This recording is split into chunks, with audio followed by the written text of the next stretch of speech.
చుట్టుపక్కల sir project కిందకి భూమి పోయింది. 2600 ఎకరాల భూమి పోయింది. 1500 కడప పోయింది.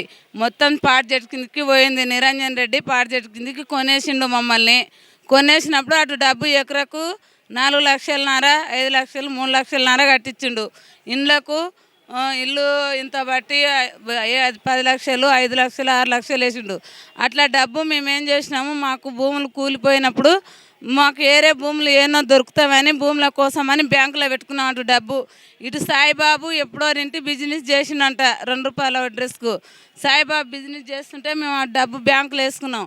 బ్యాంకులో వేసుకుంటే సాయిబాబు సేటు మా దగ్గరికి వచ్చేయమన్నాడు, మీరు ఆ భూమి తీసుకున్న వరకు నేను డబ్బులు ఇస్తాను, మీకు ఇంట్రెస్ట్ బ్యాంకులో పెడితే ఏమొస్తుంది, మీకు ఇంట్రెస్ట్ కావాలి, ఇంట్రెస్ట్ 2 రూపాయలు మిత్తిలేక నేను ఇస్తాను, 6 నెలలకు ఇంట్రెస్ట్ అంటే ఇంట్రెస్ట్ ఎత్తుకోండి, లేకుంటే నాకు నెల ముందు డబ్బులు అన్నీ కావాలంటే డబ్బులు అన్నీ ఎత్తుకోనని అని. నావి 6 లక్షలు, నాకు భూమి లేదు ఏం లేదు, కూలి పని చేసుకొని 3 లక్షలు, నాకు అనాథ లెక్క. నేను మా బాబు చిన్న ఉన్నాడు, మా నాన్నకు 10 లక్షలు వస్తే మా నాయన 10 లక్షలు వేసిండు. ఇప్పుడు ఆ ముసలోడు కుక్క సావు బతుకులనే ఉన్నాడు.